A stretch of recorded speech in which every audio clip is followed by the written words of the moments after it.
Bienvenue dans cette minute utile du musicien. Aujourd'hui, on va parler d'intensité. Là, on est carrément dans la tempête ici au bord de la mer sur l'Atlantique. Et ça me fait penser à l'intensité. Souvent, l'intensité est due à l'engagement du musicien. Il y a une histoire je vois très souvent des musiciens qui ne sont pas touchants parce qu'ils n'ont aucun engagement. Donc une grosse partie du travail, ça va être d'arriver à trouver cet engagement, la façon d'engager tout le corps et toute la vie dans le jet de la musique pour arriver à… Voilà. Même si c'est tenu, il peut y avoir beaucoup d'engagement et de… Voilà.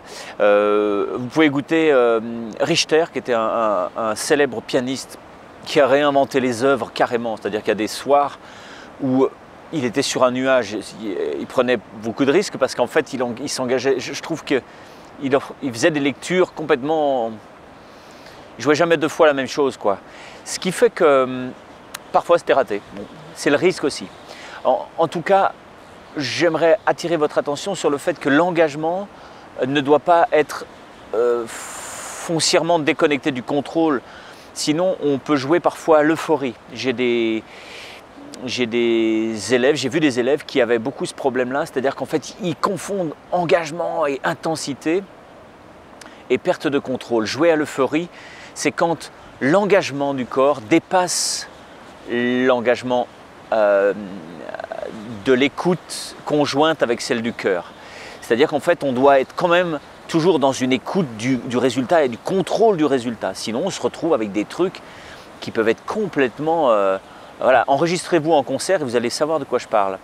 Une fois, mon frère, qui pour d'autres raisons, parce que c'était un gars qui fumait trop de pétards, et il jouait de la basse. Et du coup, j'en avais marre, il jouait comme une pompe quand il avait fumé. Donc un jour, je l'ai enregistré. Et quand je lui ai fait écouter, il m'a dit « Ah oui, je comprends. Quand j'ai fumé, je suis plus content que bon. » Et bien l'euphorie pour moi, c'est exactement ça. C'est quand tu es plus content que bon. Il faut essayer d'être aussi content que bon et aussi bon que content. Ce serait pas mal, d'accord? Donc essayez de travailler sur l'engagement. On refera des vidéos sur l'engagement, sur l'intensité, mais en même temps sur une espèce de rétro-contrôle qui soit toujours en feedback.